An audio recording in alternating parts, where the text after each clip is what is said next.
Every month you hand your dog a little chewable to kill worms he almost certainly does not have. And the same pill you give him to protect his gut is quietly wearing down the one thing that kept worms out of it in the first place. I know how that sounds. You have been told the opposite your whole life. Deworm on a schedule every 30 days all year because the parasites are always coming and your dog is always one bad week from an infestation. So you set the reminder, you pay for the box, and you never once ask the obvious question. Did your dog actually have worms this month? Or did you just spend $12 or $15 running poison through him because a calendar told you to? Do that math for a second because it is the whole business in one number. Call it $15 a month. That is $180 a year to treat a disease your dog probably does not have, times however many years he lives. And that is before the fecal test they run to sell you the next box, and long before the $1,500 bill that shows up if a real parasite ever does get a foothold in a dog whose gut you spent years wearing down. Stay with me here, even if your dog is 13 and has been on a monthly wormer his whole life, especially then. Because there is a way dogs were kept nearly worm-free for thousands of years on nothing that ever came from a pharmacy, and it costs a few dollars from the same grocery aisle you already walked down. I learned it a long way from any vet clinic, from people who have never bought a single deworming pill in their lives and whose dogs live longer and cleaner than most of ours. And by the end of this, I am going to hand you the one thing those keepers did that every pumpkin seed video on the internet leaves out. It is not the seed everybody talks about. It is the reason they almost never needed the seed at all. But I have to start with a phone call because it is the reason I made this at all. A guy who watches these videos wrote me a couple of weeks back. He had rescued a beagle mix, sweet dog, skinny, maybe 3 years old, pulled her out of a county shelter in the spring. And his vet had just quoted him around $1,500 to treat her, plus a payment plan because her blood work came back loaded with parasites. He did not have $1,500. He had a credit card near its limit and a dog looking up at him from the kitchen floor. And he asked me the same thing 100 people in the comments ask every week. Is there something at home I can give her instead? I want to be careful how I answer that, and I will be, because part of the answer is a hard line about what you must never try to treat at home. There is one kind of worm that will kill your dog if you reach for the kitchen instead of the clinic, and I am going to tell you exactly where that line sits before we are done. Hold on to that, it matters more than anything else here.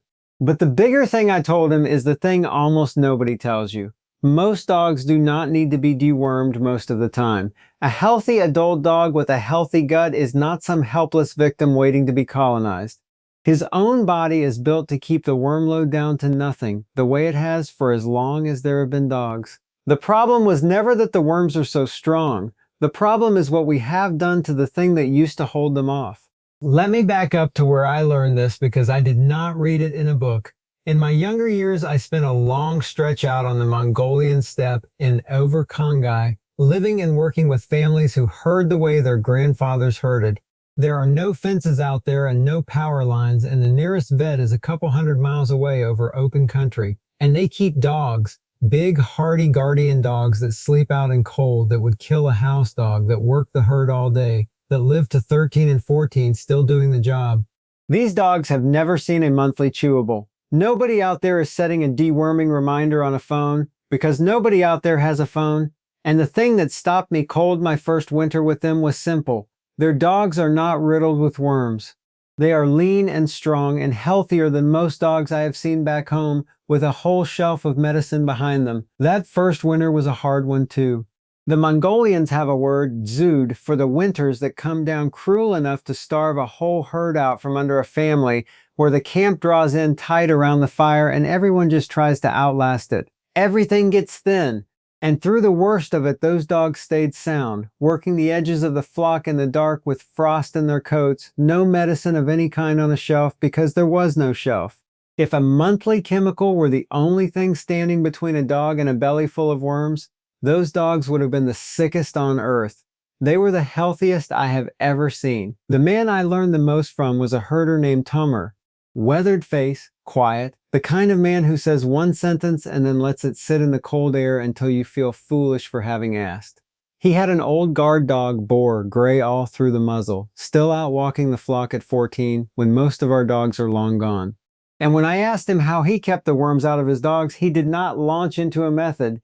He looked at me for a second, then nodded at the strings of dried curd hanging off the side of the jar, curing in the wind, and he said, "They eat what we eat." That was the whole answer. It went straight over my head that day. I understand it now, and by the end of this, you are going to see exactly what those drying curds had to do with a dog full of worms. To Tomer, there was no problem to solve. Worms were just something that turned up now and then in a puppy or a sick dog. The dog threw them off, and life went on. They did not deworm on a schedule because the idea of a schedule made no sense to them. You do not treat a thing your dog does not have. Now come back to that beagle in the shelter. Come back to your own dog asleep on the floor, and ask why our dogs, with all our money and all our pharmacies, are supposedly the ones who need a chemical run through them every single month. And the part that should genuinely make you angry is how recently this was still normal. Go back one lifetime. Your grandfather did not put his farm dog on a subscription. He kept the worms down with things off the shelf and out of the garden, the same way every farmer did, because that was just animal husbandry. Ground pumpkin seeds worked into the feed, a little food-grade diatomaceous earth, raw scraps and bone in place of a bag. This was not fringe crank stuff. It was standard practice on working farms across this country within living memory, and it worked well enough that dogs did the job into old age. None of it fell out of use because it stopped working. It vanished the day somebody figured out how to sell you a branded version of it every 30 days for the rest of your dog's life. It goes back much further than a single farm. 2,000 years ago, Roman writers were already noting which bitter plants and seeds pulled the parasites out of a working dog. The same rough knowledge the Greek herders leaned on for the same kind of dog. For thousands of years, every shepherd and every farmer who kept a dog alive long enough to be useful managed worms with food and with plants because there was no other option, and it was enough. The pill is about 70 years old. The dog is tens of thousands. Whichever one you think knows better, the math is not close. So let me hand you the plain, cheap, real fix now, because most of you are already halfway there, and I am not going to be coy about something you can buy at any grocery store. The workhorse that everyone from an old farm vet to the herders leans on is ground raw pumpkin seed. Raw, unsalted, run through a coffee grinder or crushed in a mortar until it is a coarse meal, not the roasted salted ones from the snack aisle. Raw seeds ground fine enough that the dog actually breaks them down instead of passing them whole. Why it works is not woo. Pumpkin seeds carry a compound called cucurbitacin. It is the same family of compound that makes a wild squash bitter, and what it does inside the gut is paralyze the worm so it loses its grip on the intestinal wall, cannot hold on anymore, and gets carried out the back the natural way over the next few stools.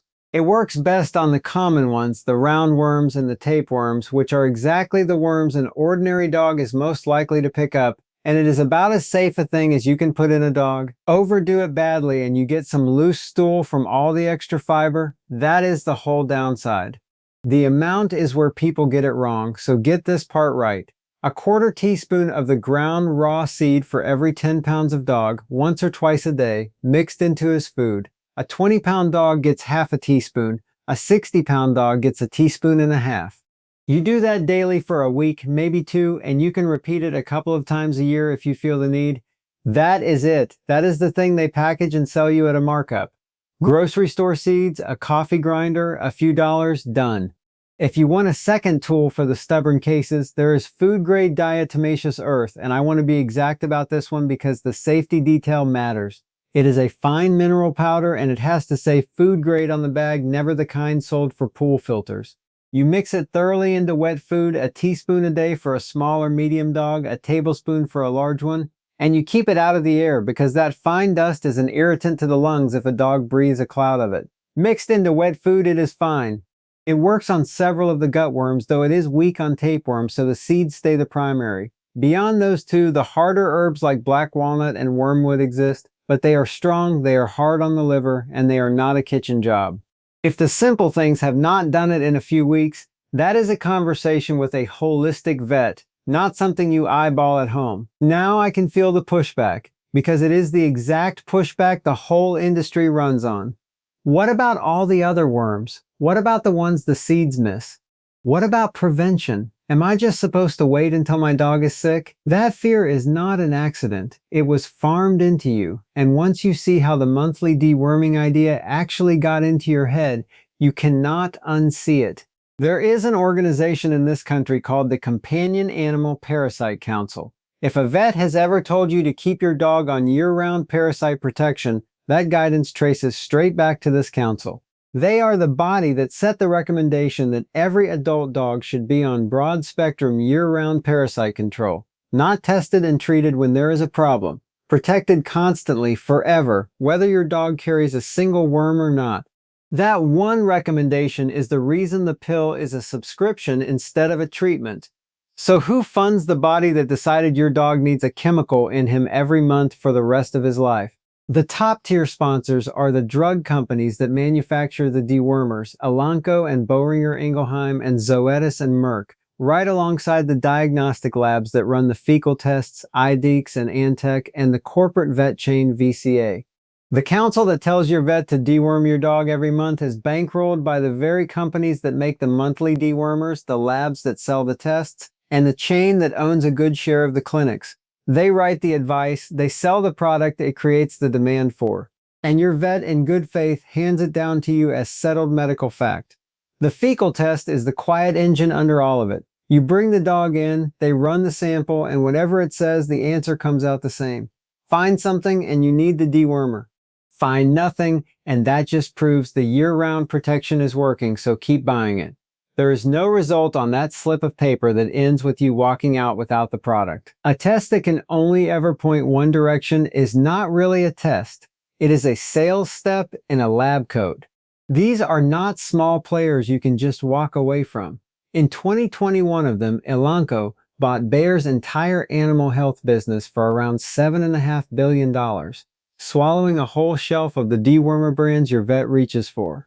This is a handful of giants that own the drug, own the test, and fund the council that tells you how often to buy both.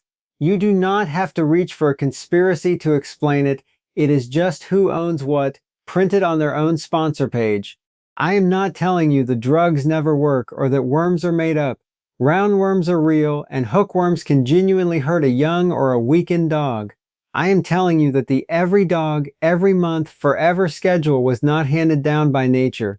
It was written by the people who profit from it, and it was written to turn a treatment you reach for when your dog is sick into a product you buy when your dog is fine. And there is a cost to that beyond the money, and it lands right back on the one thing keeping the worms out. Think about what a broad-spectrum dewormer actually is. It is a drug built to kill living things inside your dog's digestive tract. Give it to a dog who genuinely has a worm burden, and that is the job, and it is worth every penny. Give it to a dog with no worms at all, month after month, year after year, and you are running a small chemical event through the single most important immune organ your dog owns over and over for nothing. Most of the immune system lives in the gut. It is a whole ecosystem down there, billions of bacteria that train the immune system, crowd out the bad stuff, and keep the place in order. That balance is a huge part of what keeps a healthy dog from carrying worms to begin with. A strong, well-fed gut is hostile ground. A worm struggles to move in, so look at the trap for what it is. The monthly chemical wears down the exact thing that was keeping the worms out, which leaves the dog a little more open to them, which the industry answers with more of the chemical. The cure sells the disease. That beagle in the shelter never had a fighting chance, because no one in her life had ever been told the goal is not to nuke the worms forever. The goal is to build a dog the worms cannot live in. That is what Tomer's dogs had. That is why a man on the steppe with no pharmacy for 200 miles has cleaner dogs than we do. And it is why he pointed at the drying curds instead of naming a remedy. Now, if you have an old dog at your feet right now, 13, 14, been on the monthly pill his whole life, and you are thinking it is too late to change any of this, I want to stop you. It is not. The gut is one of the most forgiving systems in the whole body. It rebuilds. You can start rebuilding it this week at any age, and I have watched it turn a dog completely around in a single season, which is exactly what happened with that beagle, and I will tell you how her story ended in a minute because it is the best proof I have got. But first, I owe you the thing I have been holding back, the one thing the herders did that the seed videos never touch. Because if you stop at grinding pumpkin seeds a couple weeks a year, you have got the treatment and you have missed the entire point. The keepers barely ever needed the treatment, and here is finally why. Out on the steppe, the dogs were never eating a bag of dry pellets. They ate the way dogs ate for thousands of years before the pellet was invented. Raw scraps, organ meat, bone, the leftovers of the animals the family lived off. And most of all, they ate fermented things, because half of what those families themselves eat is fermented. The dried curds Tomer pointed at, the soured milk. The dogs got the tail end of all of it every day. That steady daily stream of fermented food, year after year, is what built a gut so packed with the right bacteria that a worm could not get a grip. They eat what we eat. That was the method the whole time. I just was not ready to hear it. That is the variant, and it is worth more than the seeds by a mile. You are going to build that same hostile gut in your own dog, and you do not need a steppe or a curd to do it. You need 3 cheap things, and you can start tonight. The first is fermented food in a dose a dog can handle. A spoon of plain kefir, or plain unsweetened yogurt with live cultures, or a little plain fermented vegetable worked into his food. Start small, a teaspoon or 2 for a small dog, a tablespoon for a big one, and build up slowly so you do not upset his stomach on day 1. What you are doing is seeding his gut with the same kind of live bacteria that keep the herder's dogs clean. Do it most days. It is the single biggest lever you have got, and it costs less than the pill. The second is rough fiber because it pulls double duty. Plain canned pumpkin, the real thing and not the pie filling, a teaspoon per 10 pounds, sweeps the gut and feeds the good bacteria at the same time, and coarsely grated raw carrot does something people do not expect. The rough fiber physically scrapes along the gut wall as it passes and helps drag out the worms the seeds have already loosened. A little grated carrot in the bowl a few times a week is an old, cheap, real trick that farmers used long before any of us were born. The third is just real food wherever you can manage it. You do not have to go all the way to raw to win here. Even putting some real protein over the top of whatever you already feed, a scrambled egg, a few sardines packed in water, a bit of plain cooked meat, moves the gut toward the ecosystem worms cannot live in and away from the processed sameness that leaves it weak. This is bigger than clearing one worm. You are taking your dog off the treadmill for good. Do those 3 things and the pumpkin seed drops from a thing you need to a thing you barely ever reach for, which is exactly where the keepers had it. The seeds are the fire extinguisher. The fermented high fiber real food gut is the reason the fire almost never starts. Now the hard line, and this is the one that matters more than anything else here, so here it is plainly, in the shape the keepers would have put it. There is a difference between a worm you handle at home and an emergency that is beyond the pot, and the herders knew that line without a vet, and you need to know it too. Everything I have just described is for the common gut worms, the roundworms, and the tapeworms in a dog who is otherwise doing all right. It is not for a heartworm. That one is a different animal entirely. It does not live down in the gut where a seed or a carrot can ever reach it. It is carried by mosquitoes, it grows in the blood and the heart and the lungs, and there is no food, no herb, no kitchen trick on this earth that clears it. Trying to treat a heartworm at home does not just fail. It can kill the dog because when those worms die off, they can throw a clot that stops the heart. This is the one place the pharmacy is not the villain. If your dog lives where the mosquitoes are, heartworm prevention is real medicine, and a heartworm diagnosis is a job for a vet. Full stop, no argument from me. That was the whole danger with the beagle. Her owner was ready to skip the vet and start grinding seeds, and if what she had was heartworm, that decision could have put her in the ground. So the first thing I told him was the opposite of what you might expect off a channel like this. Go find out what she actually has. Get the test. Know your enemy before you fight it. A heavy gut worm load is one thing, and you can absolutely take that on at home.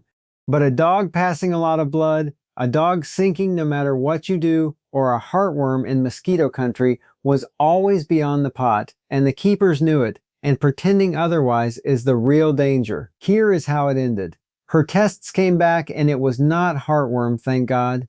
It was a heavy load of the common gut worms, roundworm, and some tape, the kind a shelter dog picks up living rough on the street. which meant that $1,500 plan was aimed at something he could mostly handle at home for a few dollars. He got her on the ground pumpkin seed at the right dose. He started the kefir, the pumpkin, the grated carrot. He put real food over her bowl every night, and he stopped the monthly chemical because she did not need a subscription. She needed a treatment and then a better gut. By the middle of the summer, she was a different dog. The stools firmed up within the first couple of weeks. The pot belly went down, her coat came in thick, she put on the weight she was supposed to be carrying. He sent me a photo of her stretched out asleep in a sunbeam on his kitchen floor, looking like she had lived there her whole life. His total cost, once he knew what he was actually dealing with, was less than a single month of what that clinic wanted to charge him, and she was cleaner at the end of it than the pill would ever have left her. That is the thing they do not want sitting in your head.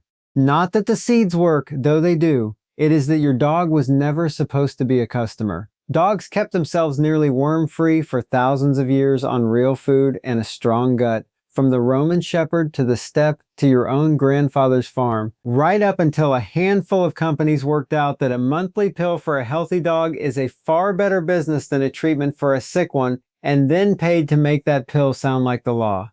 It was never your fault.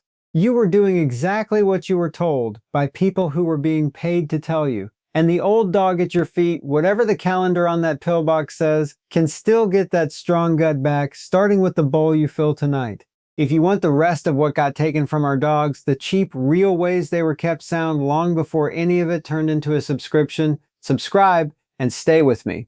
There is a pot on a fire like this one behind almost every problem your vet hands you a bill for, and I mean to get to them one at a time for the dog you are trying to do right by. And before you go, tell me one thing down in the comments.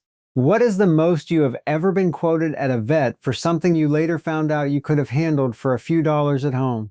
I read them, and I think you are going to be surprised how many of us are sitting on the exact same number. Go grind some seeds, your dog is going to be all right.